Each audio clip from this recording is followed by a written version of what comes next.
So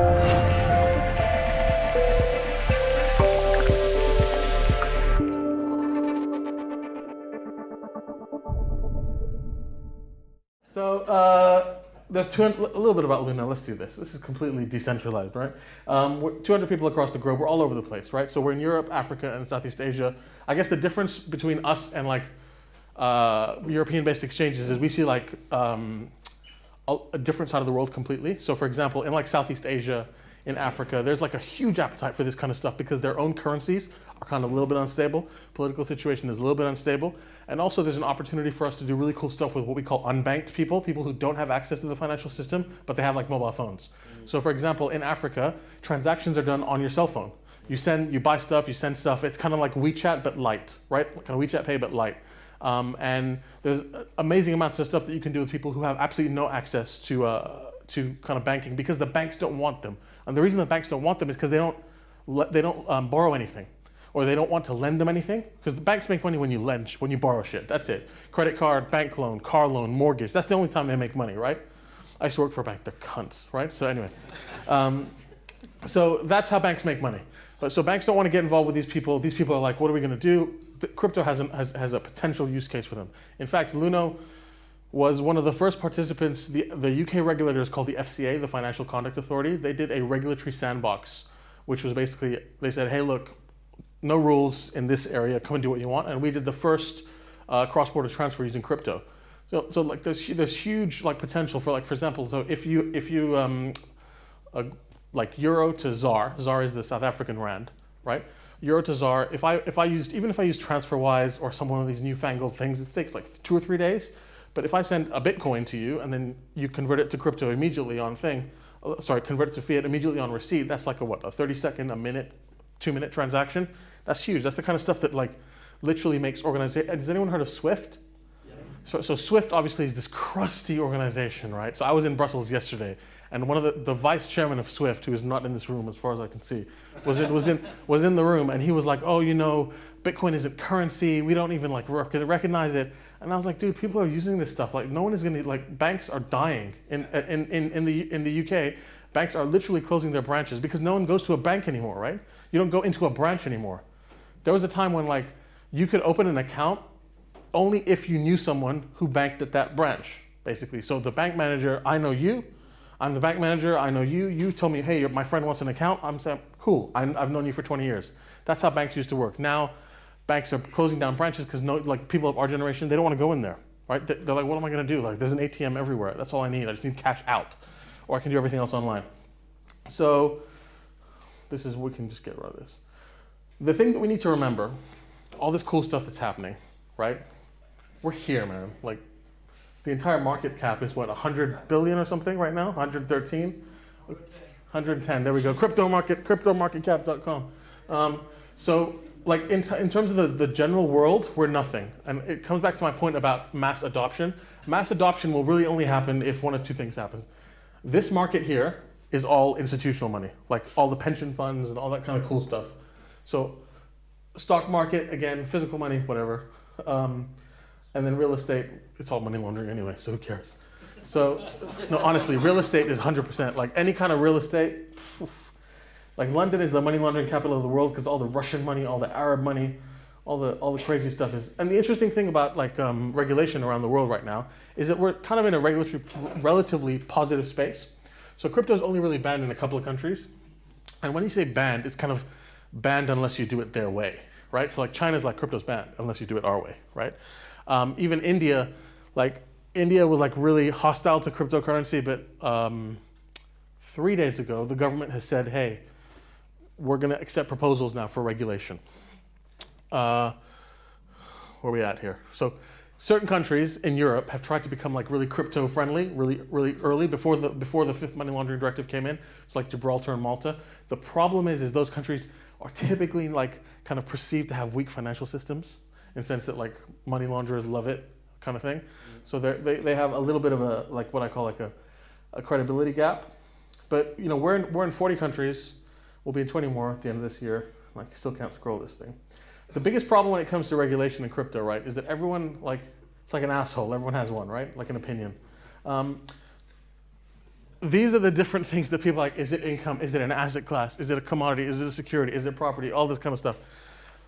Like, it doesn't really, is it like, it says store value, and every regulator, before there's like some global regulation or some global, global recommendations, everyone kind of treats it differently. So even now, for example, in Malaysia, one of our biggest markets, the Malaysian government has said that it's a security, right? So it's a security, so that means it's treated like a derivative.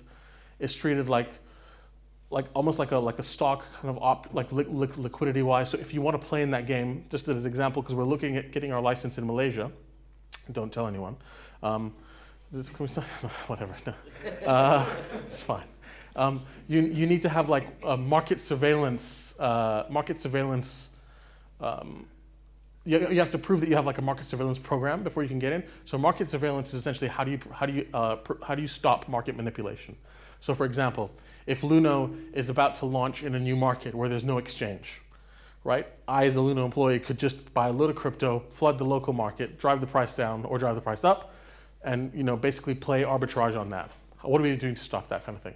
Whereas in the EU, they don't care. They're not asking for that. So it's like different standards in different parts of the world. So it's a struggle to kind of, again, that's one of those struggles and one of the kind of the big barriers to mass adoption. Because if you want to play on the global scale and get people involved in this, because we have to do 1 billion by 2025. And then, like I said, a very regulatory landscape. So Japan, front runner, crypto is basically money, no problem. China, unless you do it their way, you can't do shit. US, confused as fuck, right? So interestingly, Wyoming, there's a state called Wyoming that no one has ever heard of until 3 days ago. That's in like the kind of northwest. It's basically, has anyone ever heard of the Unabomber? The Unabomber? So the Unabomber was like this old dude who used to send postal bombs and live in the fucking forest, basically, right? And they couldn't find him for 30 years. He lives in a place like Wyoming, right? So, but why the Wyoming so in the U.S. you have a federal regulator, and you have each state has a regulator as well, because America, who knows? But the Wyoming regulator, like this week, basically passed a law that says crypto is money, so it's legal tender. So you can technically anywhere that accepts money or that issues money, you can use Bitcoin there. So that's huge. But the problem is on the federal level, no dice. So who knows what's going to happen? Germany, again, with respect to all the Germans, your regulator is crazy, right? It's still like really structured. Switzerland, it's, they're trying quite hard to be quite progressive. I think they were one of the first countries in the world where you could buy like a metro ticket using Bitcoin. How bad do all the people feel now, right? The ones who like 3 years ago like bought metro tickets for 1 Bitcoin and shit. Malta, Malta have tried it really hard to push themselves as like a really crypto advanced company or country, sorry. And then Malaysia, like I said, it's the security.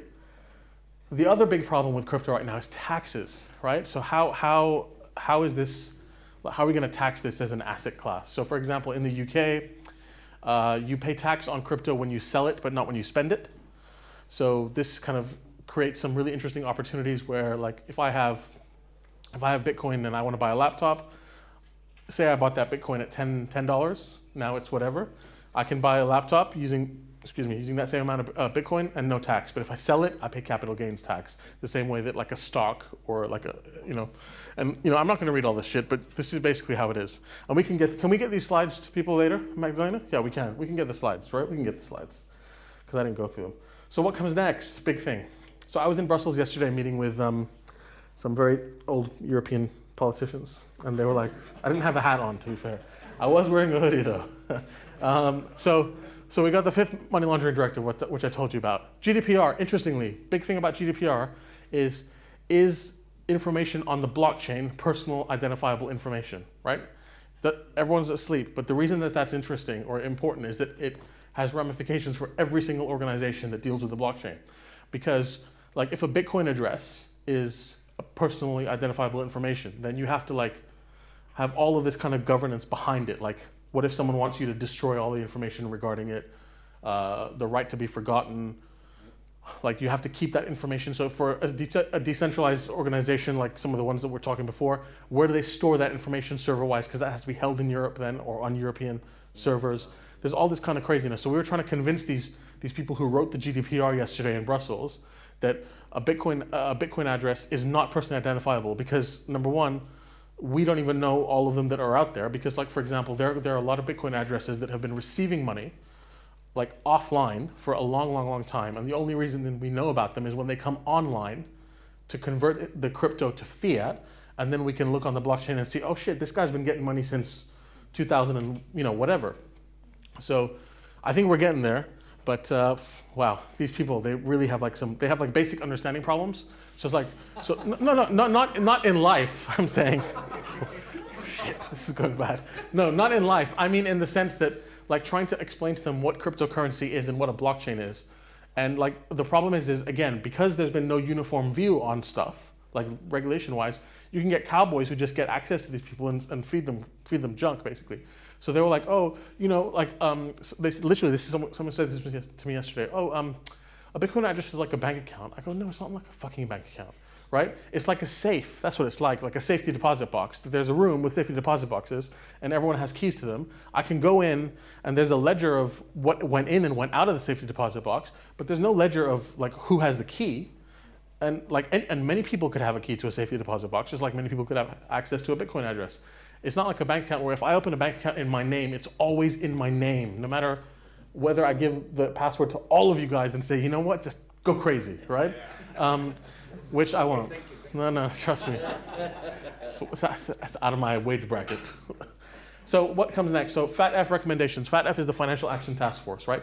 This is really important. The reason it's important is these will be essentially the global rules that go everywhere, because these rules they're recommendations for everything like wire transfers, prepaid cards, all this kind of stuff. They kind of proliferate everywhere. So we're working quite heavily with them to try and make sure that they do so for example, one area where they have like really bad concepts is wire transfers. So right now when a wire transfer goes through SWIFT, I'm going to go into like bank geekiness. Basically a SWIFT message is one of two messages. It's like a MT103 or MT202. It's boring, whatever. But the important thing in each one is that each one has recipient information and sender information. So the sender name of the account, the name of the institution, and then the name of the recipient and the recipient's institution. And there's like another field, for those of you who know it's field 50K, world's most useless information ever, where you put like the purpose of the transfer as well. So like, oh, I'm sending. You can put anything in there. It's a free text field. You put whatever you want, right? So they were like, oh, wire transfer regulations should apply to cross-border crypto transactions. And we were like, well, first of all, how the fuck do you know if something's cross-border? Like, there's no geographic marker to a Bitcoin address. Like, if I send money to you somewhere, I don't know where your wallet is physically located. It might not even be physically located. It might be on your laptop. You might have generated software-wise. It might be a ledger, a hardware device. It might be a custodian wallet. It might be a non-custodian wallet. So we're trying to figure that out. And then, like bad Star Wars movies, there's going to be a 6th directive and a 7th and an 8th, and so on. So basically, this is the apparatus that's going to keep coming next.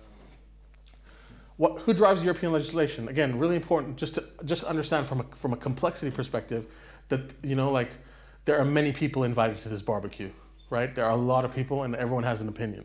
So these are all of the people and all of the organizations. And it's important to note that all of these are like civil servants and career civil servants in all these places, like especially ESMA, stuff like this.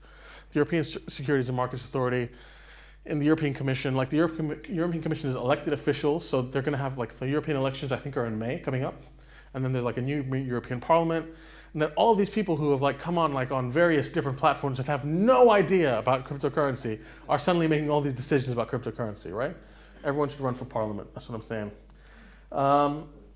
So the most important thing is crypto regulation will almost certainly take the form of updates to existing regulation. So we're not going to get like a brand new piece of law for us. So it's important to try and make sure on a very serious and real level, like if you're in a country where they're screwing up, like I think it's your civic duty, if you're interested in this space, to either write to your representative or get involved in something that kind of informs them a little bit, because otherwise they make stupid decisions. Blockchain business value forecast. I mean, this is some nice numbers. This is like stuff that we try and give to investors and all this kind of stuff. Basically, TLDR it's a fucking shitload of money, right? But ultimately, and this is really interesting, of all these people who are shilling blockchain solutions, and I'm sorry if any are in the audience tonight, like the only real like use case of blockchain so far is cryptocurrency. Like the only value that's being created, really, of any material matter, is cryptocurrency, right? Because all of this other stuff, like, oh my God, we're going to put like food on the blockchain, so you're going to know exactly where your organic food has come from. Like, there has to be a value driver to do that, right? And like the ICOs are drying up, so good luck. So this is what I'm saying in terms of. I'm just saying, good. If you're shilling a shitcoin, good luck. That's all I'm saying, right? Like a interesting anecdote is yesterday when we were at the EU, one of the guys was like, hey, we need to regulate ICOs. I was like, dude, if you wait long enough, they'll just die, right? So we're okay. We don't need to worry about it. So why is regulation important? Why is mass adoption important? This is why it's important. Because these are the things that if we get people outside of the financial system as it currently exists and into a more decentralized, I don't think we'll ever get to a fully decentralized model, because even like, for example, in organizations that are claiming to be or have an idea of being fully decentralized, there is a centralization of power. It is people who have tokens who vote, right? That's centralization. Like, I don't care, like in terms of what the vision is. The fundamental fact, like, human nature is consolidation. We're greedy people. Like, we're greedy beings. People consolidate stuff, right? So eventually it's going to happen. But why should we move to a decentralized thing? This is like essentially part of our ethos and our values as an organization. Lowers the cost of living. People, I worked on this remittance project for a bank in the Middle East about 2 years ago. And it was like these people who were building the stadiums for the World Cup in Qatar. So they were paid in cash by like a contractor that was like kind of 7 layers down from the company that kind of won the bid, because the company that wins the bid never, does the work. They kind of hire a subcontractor that's their friend, that hires a subcontractor that's their friend, and everyone gets like a slice of the pie. And then in the end, the people who are doing it, right? And like we did like this project, and these people are like, the banks, although they won't give them accounts, they will completely screw them over on remittance fees, right? So they're paying like, imagine they make like 200 euros a month, basically, and they send 180 of that back home. But then like 20% or 10% of that is in the fees. That's like a big material chunk of their wealth that is being taken out. So if you get a remittance based on a lower fee model, which we can, using some kind of a cryptocurrency based thing, that's a material difference to their life. So we're talking about value retention, again, all these things. We all know this cool stuff, right? This is what we're here for. I'm going to say a little thing about Brexit because we're based in London, but really, as of the last kind of week, Brexit isn't going to happen, so we can just move on, right? I mean, not in the sense that all of these crazy old racist motherfuckers voted for, right? Come on now. Anyway, so the British Empire. So it's interesting. Like my grandparents were subjects of the British Empire. I can imagine the people who lorded over them spinning in their graves at me now.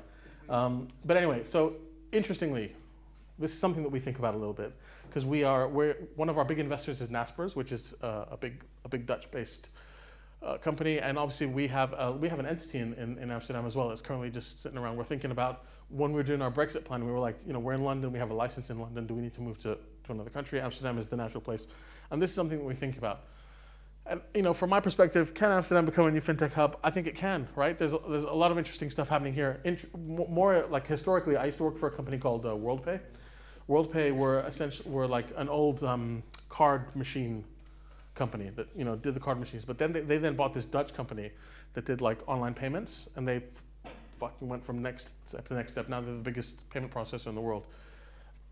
There's an interesting innovation hub happening here, like some cool stuff happening. And then obviously in terms of like, a lot of companies are moving from London out now because of all the uncertainty caused by this craziness, and they're either coming to Amsterdam, Berlin, or Frankfurt, to be honest. And we're seeing a lot of them coming to Amsterdam because of these reasons. So that's it. This is us. This is all of us wearing the same T-shirt, which is kind of cool, in a theater in Cape Town, which is amazing. The best thing about working for a South African company is because when it's winter here, it's summer there. So like next week when I'm there, it's going to be amazing weather. If you have any questions about whatever the hell it was that I think I said, please ask away. Thank you very much.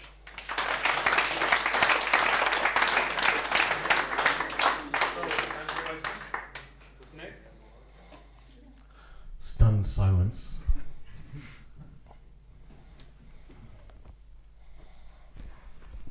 And you mentioned, of course, that the Luno is active worldwide. Yeah. How do you deal with all the? It's not even regional differences; it's also country differences. Like I heard, for example, that in Germany, in some areas now, they don't accept that you identify people by a copy of an ID, but someone has to have seen this person holding with their ID. So how do you deal with all the? How do you deal with all the country and regional differences? We get them to do a selfie, like a live selfie, with their ID and them. Really? Yeah. Simple. According to one judge in Germany, that's not good enough. Well, but I don't know we'll that see where judge. that goes, of course. I'm being facetious. So essentially, we have country managers that look after each territory. That's one. So that's how we understand like regional differences, often like cultural differences. Like for example, in Southeast Asia, we have to translate everything because they don't speak English, right? So like in Indonesia, for example, we have to translate everything into the. Let them finish the conversation. Hold on. All right, they're done now. So we basically have country managers in terms of the regulation, right? The great thing is because regulation isn't yet in stone, right? Yet, everything is an opinion. So, for example, jokes aside, that is one judge's opinion. We can find another judge, right? Or even like, for example, when it comes to Germany and ID, we're not the only player in town. So, like N26, is it N26? Is the German bank? They do that as well. And we're much smaller fish than them, so we're going to wait for them to get shut down, then we'll change everything how we do it, right? Right, that's it. What do you expect about the regulation in the US? Because that seems to be the leading factor. So I think what's going to happen is that the EU will kind of come and get regulated by the end of this year, early next, right? The fifth money laundering directive will come into scope. And it's quite simple in the sense that it gives just a few requirements. It says, like, and this is there are going to be some differences in Europe because they don't ask. It doesn't specify how you get people to comply with AML KYC. It just says you have to. So, for example, in some countries they're going to say you just register as a crypto company, basically, as a crypto provider or whatever. So that you fill out a form and says, hey, we're doing crypto work. We promise that we're going to do this, right? That's registration. In another country, like for example in the Netherlands, they've said that you're going to have a license. So that means you have to apply for a license that's assessed. It's a much more kind of onerous process in the sense that they supervise you, they have a right to audit you, and so on and so forth. So those are the two big differences we'll see in Europe. I think what's going to happen is, and this is my personal opinion, so not the opinion of Luno, to be clear. My personal opinion is what's going to happen is we will get regulated here in Europe very quickly, and there will be a huge increase in adoption, and all of the US players who've been fucking around with this ETF are going to be like, oh my god, the retail market, what have we done? And they will then lobby, and we will get some change on the federal level. Because in the US, it's a lot easier to buy politicians, frankly. I mean, in the sense that you can just, like, lobbying is really easy. It's a fact, whatever. Look at big tobacco, right? Fuck America, Donald Trump. No. Anyway, so I think that ultimately that's what, in the short term, that's what's going to happen. Because they're so focused on this ETF and like the securities piece that they're missing the entire retail piece. And if you look at the contraction in the crypto market in terms of exchanges, wallets, and other companies, all of the ones that chased institutional money are the ones that are dying right now, because they went after this dream that, like, look, here's the thing. If you're a big investment company or a hedge fund, are you really going to put your money and your private keys in a little 20-person startup that sits in a European city? You're not. You're going to go to Goldman's, you're going to go to one of these big dogs, right? And that's where you're going to put that money. And we were like buying this utopia that, oh my God, we're going to build like a completely crazy decentralized exchange for commodities and OTC, and it's going to be 3 people in a room in Madrid doing it, or London. It's not going to happen. And those are the companies that are drying up now because they chased the wrong dream. And that's why it's important for us to be super focused, and we remain super focused on the retail market, because that's what's going to drive mass adoption. And even if we could do it back to front, we'll still kind of get there. Sir, you have a question, or you have the mic? Yeah, this is amazing mic. Just a little bit. Little bit to add to what you said. Please. Is in Swiss, Finam has allowed already to have for the banks to have. Yep, there are crypto banks there. Yep. They have. No. Just normal banks can add to their portfolio the cryptos. But you even have crypto banks, like complete I know. banks. Yeah. I know. Another question.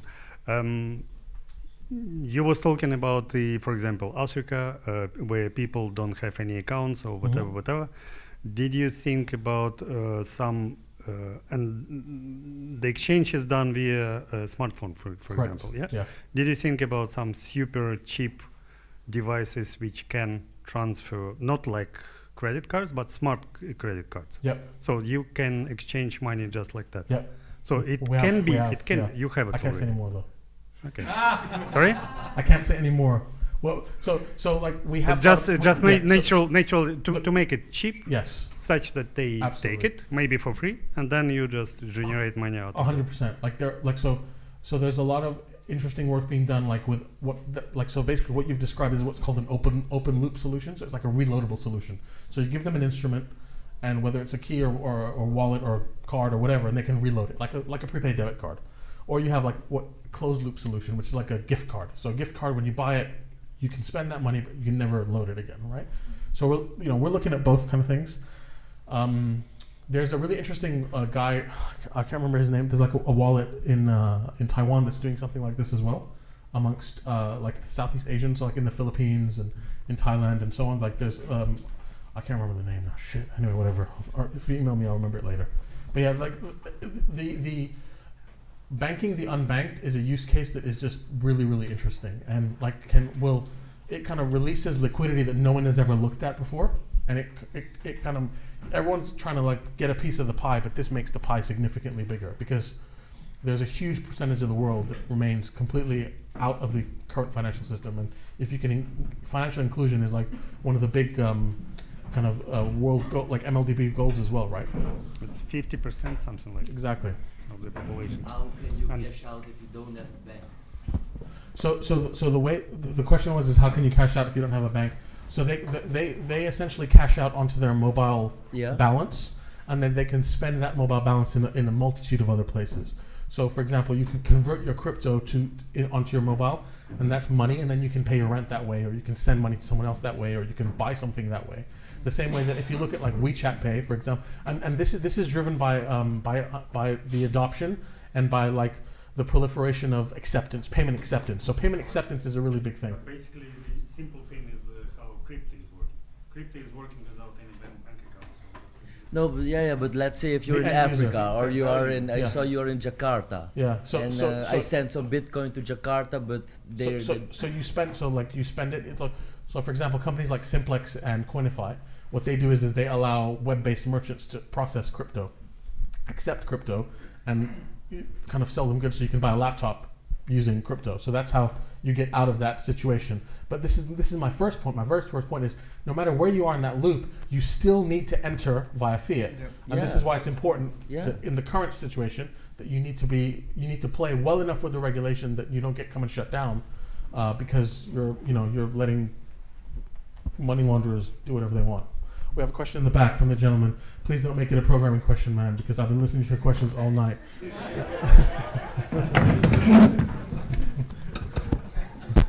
Okay, first of all, thank you for pointing out that ultimately we ourselves are responsible for regulation because we elect our representatives and Yeah. we should put pressure on our representatives either in the parliament or indirectly in the But commission. not violently, let me or make that point the clear. council. But okay, so my question, what do you think is the role of stablecoins? Because I mean, your mission is to bring crypto to the mainstream. There are stablecoins that are issued by centralized parties. There's also stablecoins that are permissionless, like DAI. Don't you think stablecoins are a way to get crypto to the masses? So this is my view, right? This isn't Luno's view. So Luno's view is currently that we don't offer any stable coins. It's something we're looking at, right? We're looking at.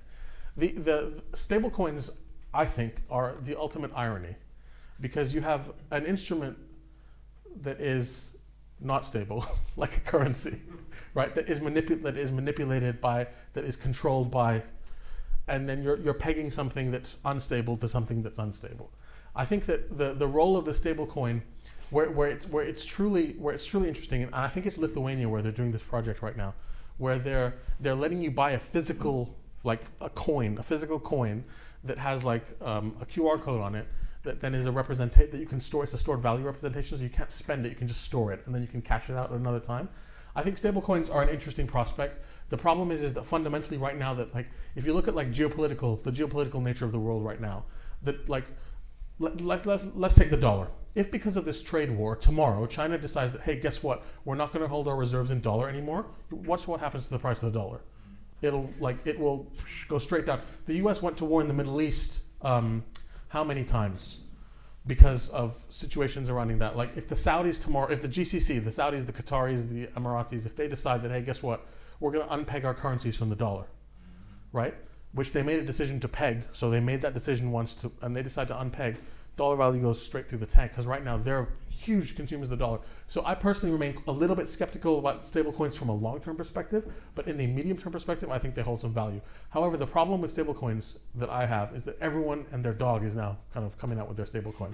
So what you really need is, as you said, is almost like a euro, a digital euro, or a digital dollar that then is kind of issued by some authority that has some level of, if not trust, notoriety, that then you can kind of move forward on that basis. Maybe. I mean, like, the thing is I think that by the end of this year, you'll get a lot of clear out, certainly on the European space, because people will decide that they're going to take a license, or they're not going to take a license. And even now we're seeing, for example, like MasterCard and other payment processors are saying that if you have a license, you can process. If you don't have a license, get a letter from a lawyer that says you're not breaching any law, and only then are you allowed to process. Otherwise, go away, right? And that will become even more like oppressive come the mid of next year, for example, where everyone will say, well, there is a license available in your country. If you don't have the license, what are you doing? And then you'll see a lot of, I think, clearing out, and that's when I think the landscape will become a little bit more like interesting in terms of the stablecoin. Another question. One, go. No?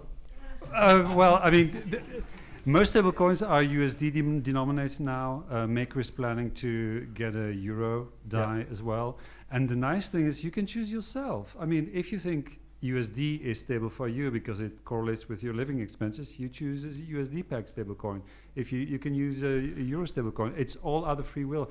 And actually, the funny thing is, it has made the relative stability of USD accessible for people outside of the United States. People in Argentina, Venezuela, who only could use their national currency so far. So that's a good point. However, a couple of counterpoints to that I will say is, number one, people in this room are probably 0.000001% in terms of their level of knowledge and education about what the best decision is to make on this. The majority of people don't know what the hell a stablecoin is, let alone which one to do, right?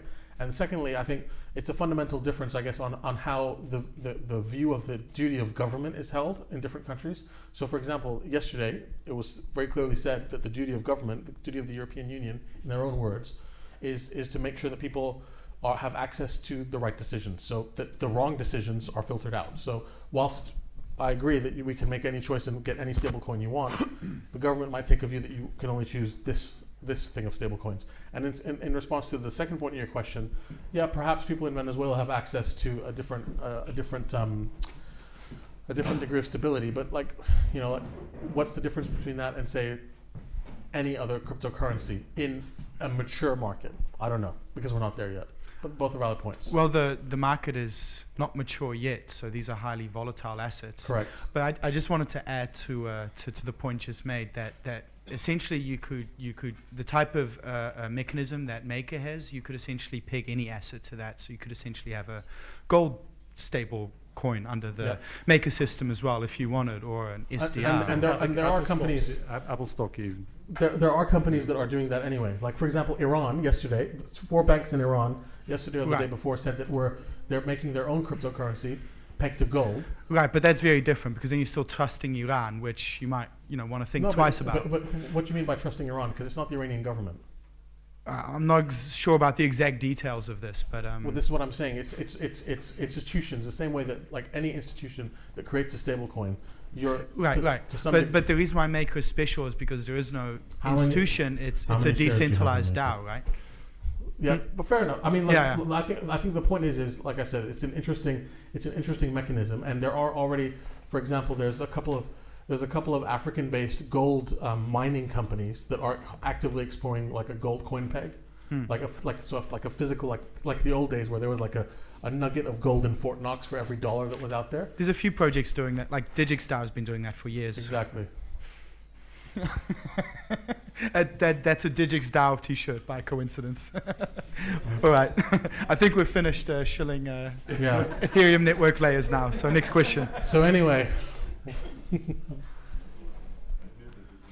So it doesn't seem that regulators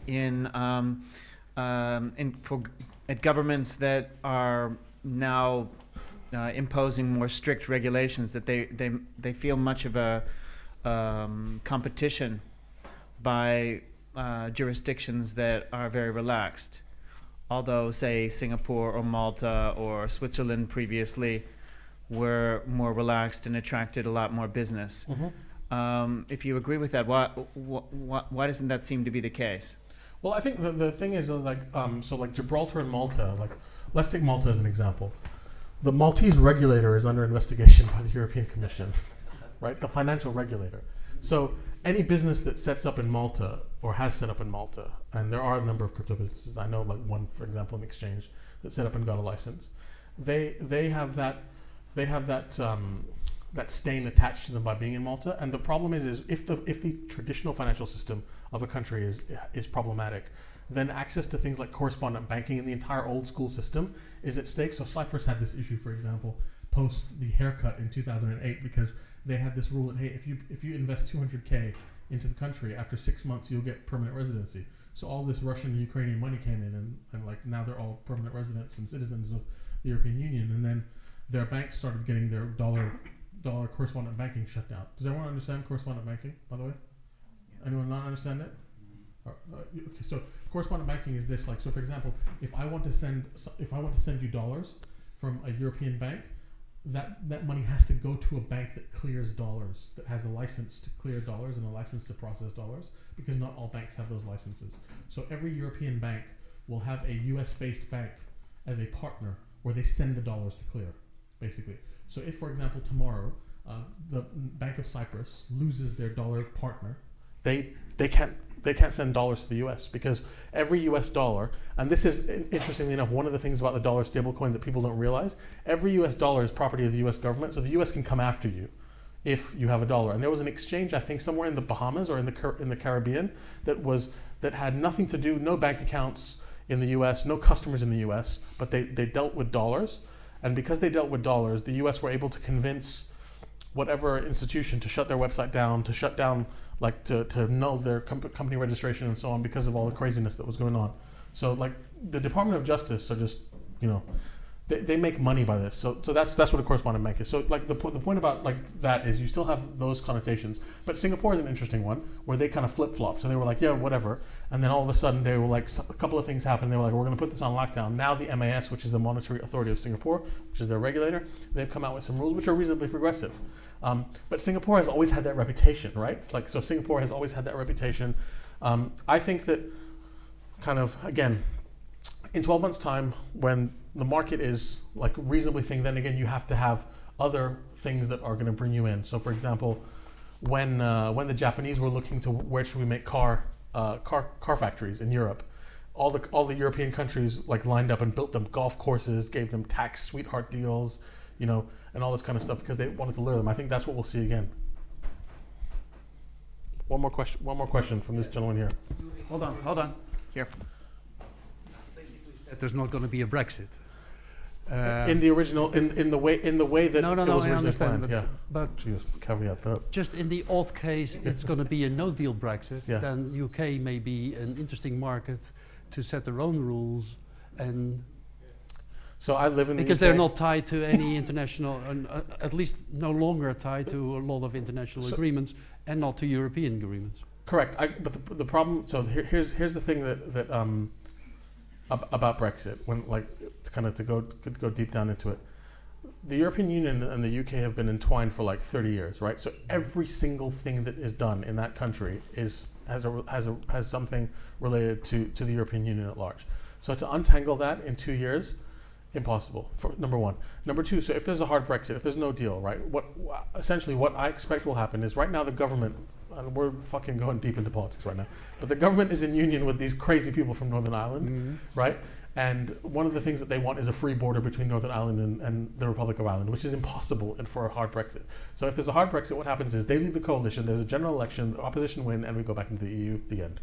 So, like, basically, that is not, that there will be a Brexit and there will be a period of it, but I'm saying is it's not a sustainable thing. We're not equipped. I don't No, think it's as a not. country- No, I agree. It's not going to be sustainable. It is war prone and all of that. But I wouldn't rule it out.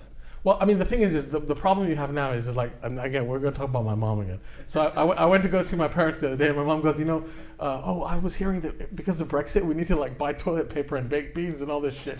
And she goes, go and look in the garage. So I went and looked in the garage. She has been stockpiling like fucking tinned goods and shit for like months. So I was like, Mom, this is like the Y2K bug. Trust me, nothing is going to happen, right? People think the world is going to end. So I'm buying some sweet corn. So thank you guys.